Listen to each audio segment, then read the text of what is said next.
क्या नेम है जिसका? सचिन को पत्थर मिला। तो आज हम क्या पढ़ते हैं? आज हम पढ़ते हैं चैप्टर 18। प्रस्तुत अध्याय में वायुमंडल के बारे में बताया गया है। प्रस्तुत अध्याय में किसके बारे में बताया गया है? वायुमंडल के बारे में बताया गया है। हमारा वायुमंडल मानव की गतिविधियों से प्रदूषित होता जा रहा है। हमारा वायुमंडल मानव की गतिविधियों से क्या होता जा रहा है? प्रदूषित होता जा रहा है। हमें इसे साफ रखने का क्या करना चाहिए? प्रयास करना चाहिए। 35 अमर कॉलोनी नई दिल्ली, 35 अमर कॉलोनी नई दिल्ली, दिनांक 15 अप्रैल, दिनांक 15 अप्रैल। प्रिय बेटा सचिन, प्रिय बेटा सचिन। पत्र किसको लिखा जा रहा है? सचिन को लिखा जा रहा है। किसको लिखा जा रहा है? सचिन को लिखा जा रहा है। प्रिय बेटा सचिन, खुश रहो।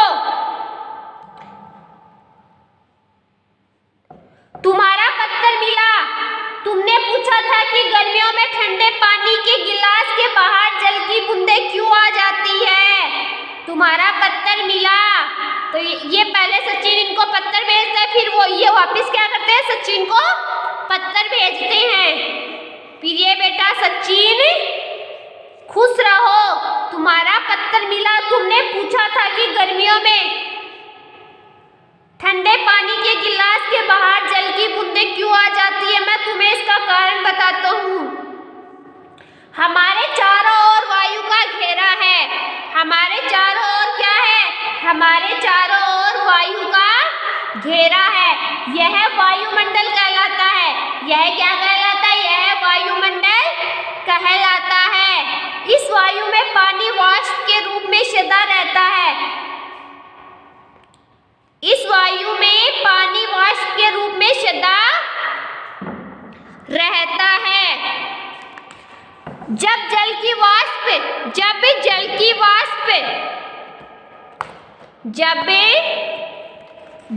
वाष्प किसी ठंडे धरातल को छूती है, जब जल की वाष्प किसी ठंडे धरातल को छूती है तो वह जल की छोटी छोटी बूंदों में बदल जाती है। जब जल की वाष्प किसी ठंडे धरातल को छूती है तो वह जल की छोटी छोटी बूंदों में बदल जाती है। इसी प्रकार जब हम गिलास में बर्फीला ठंडा पानी भरते हैं, इसी प्रकार जब हम गिलास में बर्फीला ठंडा पानी भरते हैं तो जल की वाष्प गिलास के बाहर के ठंडे धरातल को छूती है। तो जल की वाष्प गिलास के बाहर के ठंडे धरातल को क्या करती है? छूती है। इससे गिलास की बाहरी सतह पर जल की छोटी छोटी बूंदें आ जाती है। बेटा तुमने प्रातःकाल घास पत्तों या टीन पर पानी की बूंदें देखी होगी। ये क्या बोलता है? अपने बेटे को क्या बोलता है? बेटा तुमने प्रातःकाल घास पत्तों या टीन पर पानी की बूंदें देखी होगी। यह छोटी छोटी बूंदें ओस कहलाती है। क्या कहलाती है ये छोटी छोटी बूंदें? ओस कहलाती है। क्या तुम जानते हो ये कैसे बनती है? देखो, जब रात के समय घास पत्तों या टीन के ठंडे धरातल को वायु की वाष्प के कण छूते हैं तो वे छोटी छोटी बूंदों में क्या हो जाते हैं? छोटी छोटी बूंदों में बदल जाते हैं। देखो, जब रात के समय घास पत्तों या टीन के ठंडे धरातल को वायु की वाष्प के कण छूते हैं तो वे छोटी छोटी बूंदों में क्या हो जाते हैं? बदल जाते हैं। ये छोटी छोटी बूंदें देखने में बहुत सुंदर एवं आकर्षक लगती है। ये छोटी छोटी बूंदें क्या लगती है? देखने में बहुत सुंदर एवं आकर्षक लगती है। प्रातःकाल ये मोतियों की माला के समान दिखाई देती है। प्रातःकाल ये मोतियों की माला के समान क्या होती है? के समान दिखाई देती है। प्रातःकाल ये मोतियों की माला के समान दिखाई देती है। ऐसा क्यों है? कैसे है इत्यादि प्रश्न जब वैज्ञानिक के मन में आते हैं तो वे उन प्रश्नों के उत्तर खोजने लगते हैं। खोजों के चलते नई वस्तुओं का आविष्कार होता है। इसलिए तुम्हें भी अपने मन में आए ऐसे प्रश्नों के उत्तर जानने की चेष्टा करनी चाहिए। यदि तुम्हें प्रश्नों का उत्तर नहीं मिल रहा हो तो मुझे पत्र लिखना। अपनी माँ का सदा ध्यान रखना। तुम्हें उनके कार्य में सहायता भी करनी